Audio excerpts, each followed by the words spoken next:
प्रामाणिकता रखना है कि हमें अपने द्वार को भी स्वच्छ रखना है और हम जिस गांव और नगर में रहते हैं उसकी भी स्वच्छता का हमें ध्यान रखना है। ये कहने में बहुत सहज है, लेकिन हम देखें उस कृष्ण के चरित्र को कि वो देखो, वो कहता है वृक्ष मेरा स्वरूप है।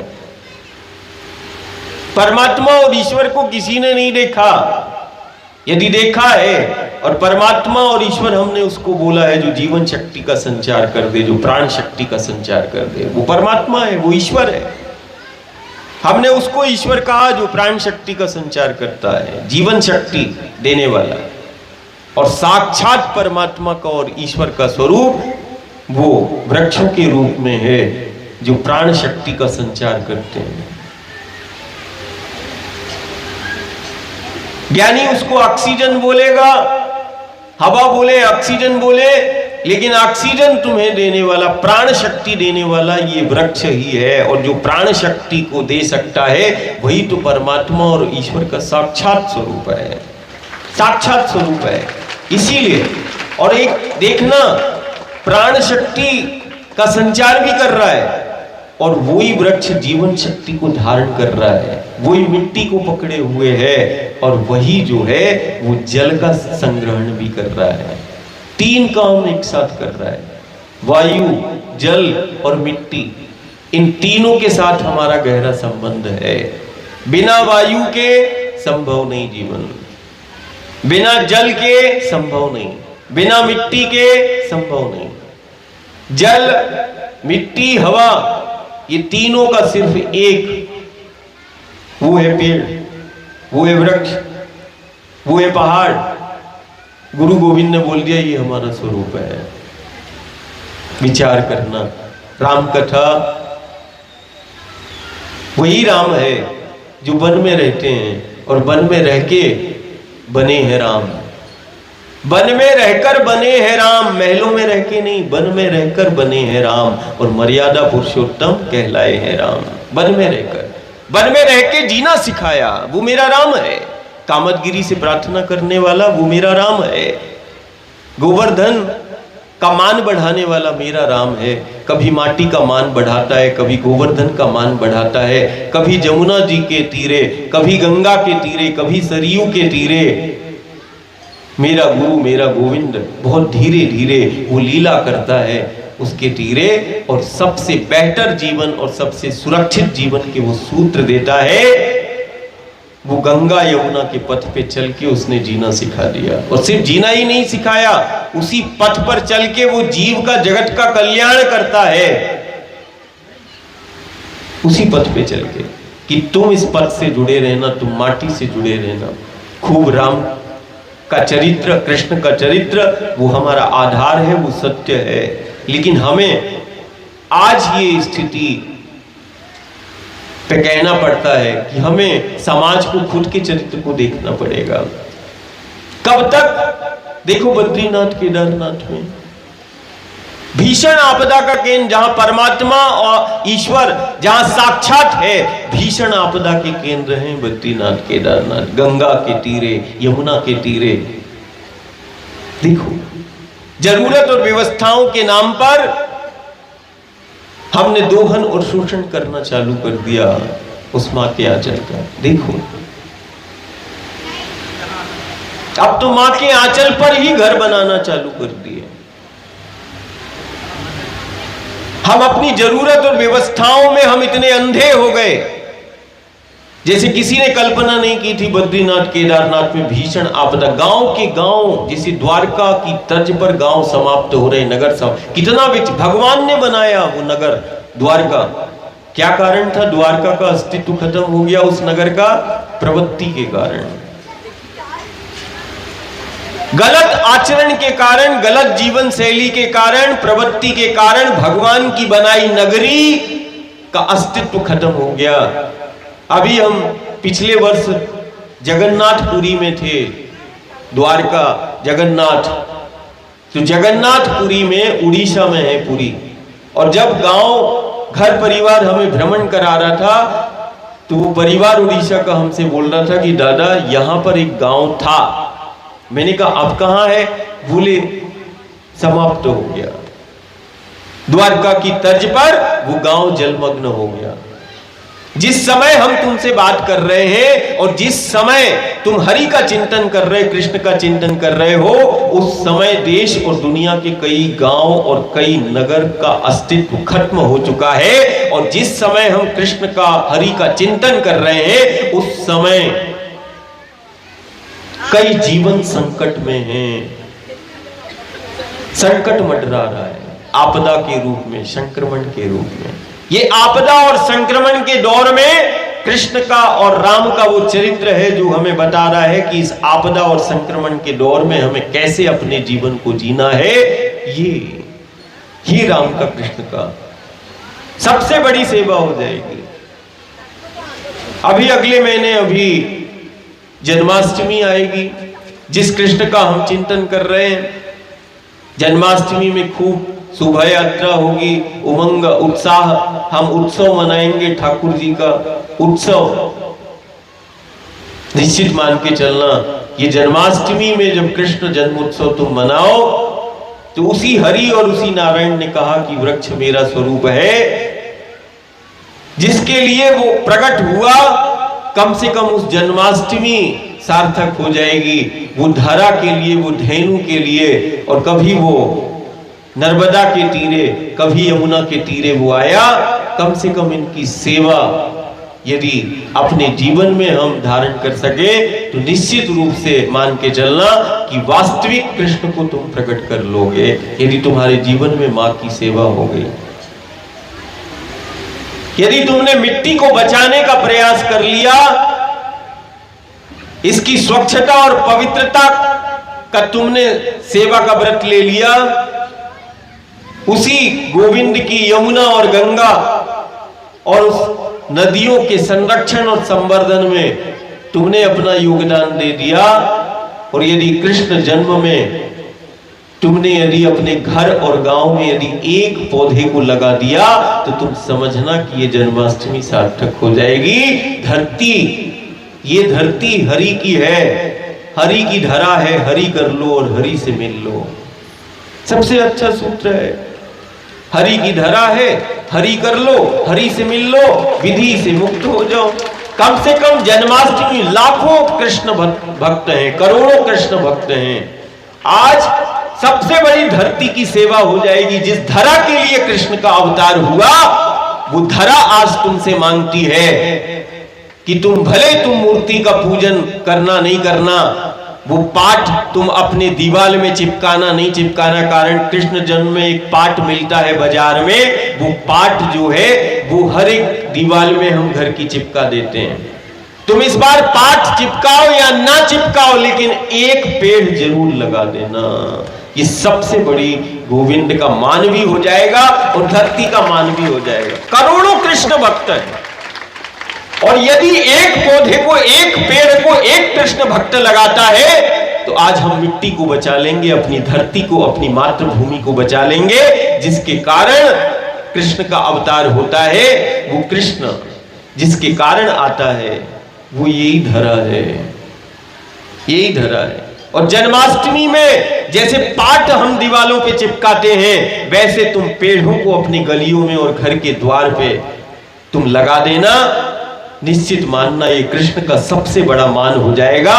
कारण एक यदि तुम पेड़ को लगाते हो, पौधे को लगाते हो और उसको बड़ा करते हो, तो जैसे वो यशोदा मैया के आंगन में लल्ला खेलते खेलते बड़े हुए, वैसे ही जब तुम्हारे द्वार पर गलियों में वो वृक्ष, वो पौधा जब वृक्ष बनेगा, तो निश्चित मान के चलना वही हरि का स्वरूप, वही कृष्ण का स्वरूप है। जैसे गोपियों ने भाव में कृष्ण को प्रकट कर लिया घर घर में, वैसे ही हम कृष्ण को, हरि को प्रकट कर ले अपनी गलियों में।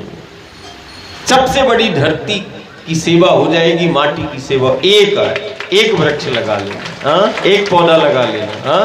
पाठ, बाजार से पाठ खरीदते हो, 5 रुपए 10 रुपए का आता होगा, फिर मिठाई भी आती होगी, फिर बहुत सारी पूजन की सामग्री भी लाते हो। कम से कम जन्माष्टमी की जब पूजन की सामग्री लेने जाओ, और जब कृष्ण के पूजन के लिए तुम बाजार जाओ, और जब नगर में जाओ, तो कम से कम कृष्ण के नाम का, हरि के नाम का एक पौधा जरूर लेके आओ। तुम नारियल लेके आओगे 20 रुपए का, तुम मिठाइयां ठाकुर को, ना ठाकुर मिठाई लेगा ना ठाकुर तुम्हारा कुछ लेगा, लेकिन ठाकुर के नाम का तुम एक पौधा जरूर लेके आना और फिर अपने घर पे रखना।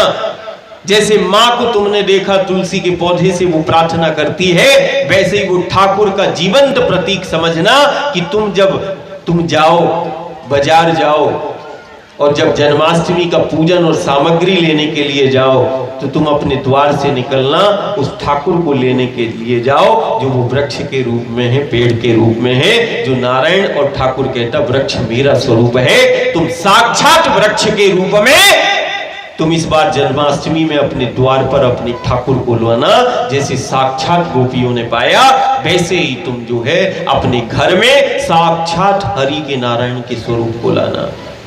साक्षात हरि का नारायण का स्वरूप क्या है? ये वृक्ष है, ये पेड़ है, ये पौधे हैं।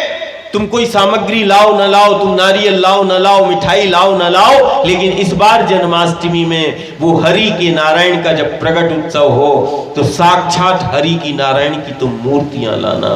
वो साक्षात मूर्ति है, वो वृक्ष के रूप में, पौधे के रूप में। मेरा कहता है ना, गुरु की बात मान लेना, गुरु की बोली मान लेना।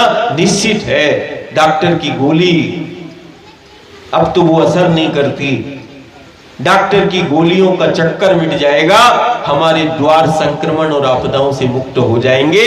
तुम तो हरि की, ठाकुर की, नारायण की जीवंत मूर्तियां, जो नारायण कहता, ठाकुर कहता वृक्ष मेरा स्वरूप है, तुम तो वृक्ष के रूप में, तुम तो पेड़ों के रूप में तुम राम कृष्ण को और शिव को देखना चालू कर दो। हमारा भाव है, हमने पत्थर में राम को देखा है, हमने पत्थर को पूजा है, अब तुम पेड़ों को पूजना चालू कर दो। यदि तुमने पत्थर में राम को पाया, तुमने पत्थर में हरि को पाया, तुमने पत्थर में जो है शिव को पाया, तो तुम अब इन वृक्षों में शिव को पालो। ये साक्षात शिव के स्वरूप हैं। यही सदी की मांग है कि अब हमें वृक्षों में, पेड़ों में शिव को, हरि को, हर को देखना है। और यदि देख लिया, और हमारी तो सनातनी परंपरा है, हम पेड़ पौधों से प्रार्थना करते हैं। पत्थर में यदि तुझे राम मिला है, पत्थर में तुझे यदि हरि मिला है, पत्थर को यदि तूने पूजा है, तो अपने गांव और नगर के इन पेड़ों को भी पूज लेना। साक्षात नारायण का, हरि का, शिव का साक्षात स्वरूप बताया गया, ये वृक्षों को बताया गया है। वृक्ष मेरा स्वरूप है, ये गुरु और गोविंद है। लेकिन अपनी जरूरत और व्यवस्था के नाम पर पेड़ों को काटना बंद कर देना। कभी कल्पना करो कि यदि हमने भाव से किसी पत्थर की मूर्ति को यदि घर और गांव में मंदिर बनाया है और उसमें मूर्ति पाषाण की, हमने ना जाने कोई यदि पत्थर की मूर्ति को छेड़ता है तो गांव और घर में दंगे हो जाते हैं। क्यों? कारण गांव का भाव है उस पत्थर की मूर्ति में। लेकिन वो पत्थर में भी वही है और वो पेड़ों में भी वही है, वृक्षों में भी वही है। जरूरत व्यवस्थाओं के नाम पर हम जब पेड़ों को कटते हुए देखते हैं तो कोई नहीं आवाज देता है, लेकिन एक पत्थर की मूर्ति यदि खंडित कोई करके चला जाए तो हमने शहरों को जलते हुए देखा है। लेकिन जिस शहर को जीवन देता है, जिस शहर को प्राण शक्ति देता है, उन पेड़ों को, हजारों पेड़ों को जब हम कटते हुए देखते हैं तो कोई चलता हुआ नजर नहीं आता। लेकिन एक पत्थर की मूर्ति को कोई खंडित कर दे तो शहरों को जलते हुए देखा है। लेकिन हजारों पेड़ों को कटते हुए देख लिया, लेकिन शहरों को, गांव को चलते हुए हमने नहीं देखा। ये कैसी भक्ति है? कोई कहता है नास्तिक, कोई कहता है आस्तिक। मैं आस्तिक हूं, वो नास्तिक है, इसी में लगे हैं। मैं धार्मिक हूं, धार्मिक मंदिर में जाना हो गया, धार्मिक रोज मंदिर में जाके अगरबत्ती जलाना धार्मिकता हो गई। ये कर्म कांड है। मैं तो वो तो बहुत अच्छा है, रोज मंदिर जाता है, वाह धन्य है। वो रोज मंदिर जाता मतलब धार्मिक हो गया, वो आस्तिक हो गया, वाह। जो मंदिर नहीं जाता वो नास्तिक है। ये परिभाषा हो गई, नास्तिक और आस्तिक। गुरु को, गोविंद को वो क्या बोलता? ना मुझे नास्तिक ना मुझे आस्तिक, मैं नहीं चाहता। और मुझे इसमें देखना भी नहीं कि तुम नास्तिक हो या तुम आस्तिक हो। गुरु क्या देखना चाहता है? तुम्हारे जीवन में वास्तविकता को देखना चाहता है। वास्तविक और सात्विक जीवन को जियो, ये सूत्र है जीवन का। वास्तविक जीवन को जीना है और सात्विक तुम्हें रहना है। तो नास्तिक ना मैं नास्तिक ना मैं आस्तिक बनाता हूं। दादा क्या बोलता? मैं तुझे वास्तविक जीना सिखाता हूं। तुम वास्तविक बनो और तुम सात्विक रहो। यदि वास्तविक तुमने जीवन को जिया और सात्विक यदि तुमने जीवन को दिया, मेरा वचन है तुम्हारे अस्तित्व को कोई चुनौती नहीं दे सकता। तुम्हारे घर संक्रमण और आपदाओं से मुक्त होंगे, कारण हमारे जीवन में वास्तविकता है, हमारे जीवन में सात्विकता है। सात्विक आहार हो, सात्विक व्यवहार हो और वास्तविक तुम्हारा जीवन हो, संक्रमण और आपदाओं से तुम मुक्त हो। नहीं तो तुम आस्तिक वाला भी निपट रहा है और वास्तविक वाला भी निपट रहा है। दोनों ही दुखी हैं। मंदिर जाने वाला भी दुखी और मंदिर नहीं आने वाला भी दुखी। नास्तिक और आस्तिक दोनों ही, कारण दोनों ही अपने चरित्र के साथ धोखा कर रहे, कारण वो वास्तविक और सात्विक जीवन को नहीं जी पा रहा है।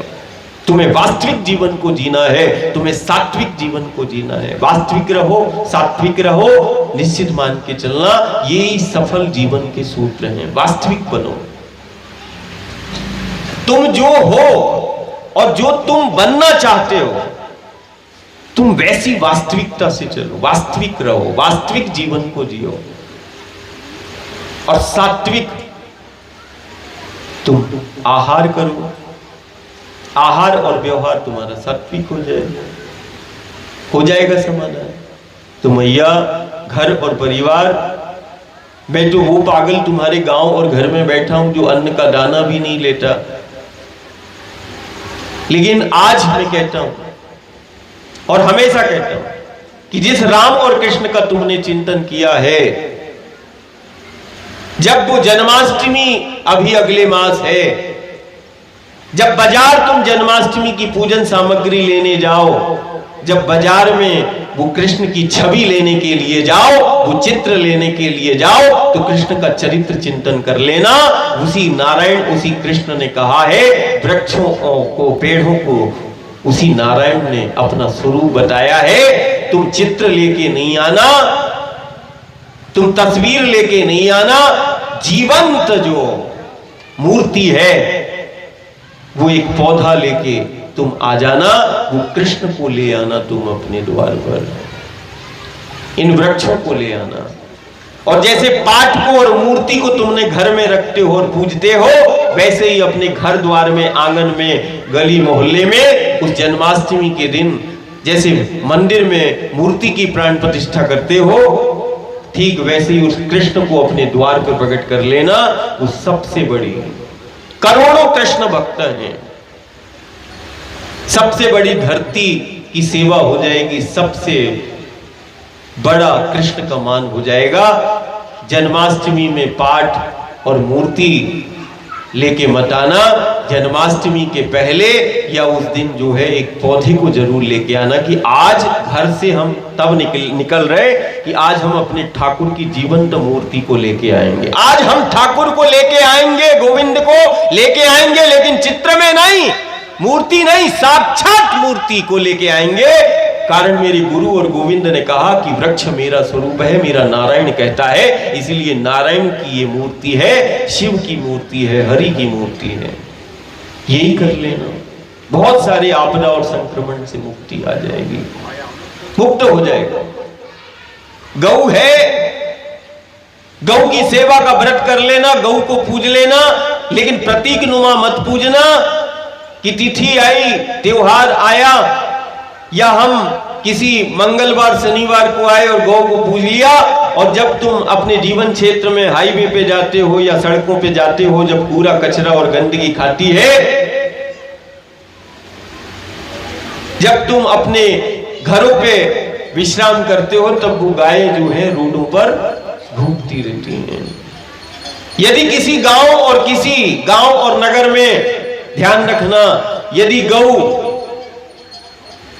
यदि जूठन खा रही है, कूड़ा कचरा खा रही है जिस गांव नगर में, जिसका ध्यान रखना, यदि कूड़ा कचरा और गंदगी जूठन यदि गौ किसी गांव और नगर में यदि ले रही है, और किसी गांव नगर का समाज का व्यक्ति यदि वो रोडों पर बाहर यदि गौओं को देख रहा है, तो निश्चित मान के चलना उसकी पीढ़ियां भी बाहर नजर आएंगी, वो भी सुरक्षित नहीं है पीढ़ी। क्यों? कारण वो आधार है, वो गौ, वो आधार है। कम से कम यदि घर को इस युग में यदि कहते हैं कि नहीं हमारे घर में तो इतनी व्यवस्था नहीं है कि हम उस गाय को रख लें, लेकिन मैंने तो बड़े बड़े महानगरों में और गांव नगर में देखे कुत्ते को रख लेते हैं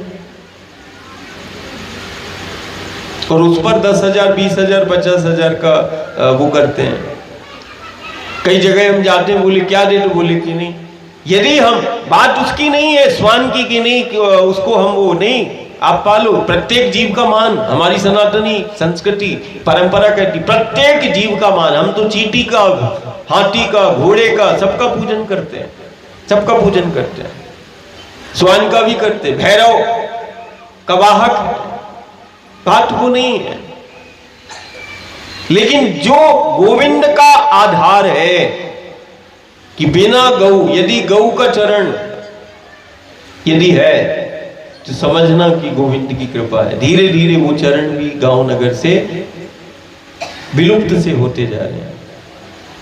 यदि किसी कॉलोनी में हम कहते हैं कि नहीं अपार्टमेंट बने हुए हैं, 3 मंजिला 4 मंजिला है, हम अपना तीसरे माल पे रहता है, कोई दूसरे माल पे रहता है, नहीं कर सकता, लेकिन एक मोहल्ला, एक वार्ड कम से कम 5 और 10 गायों को तो रख सकता है।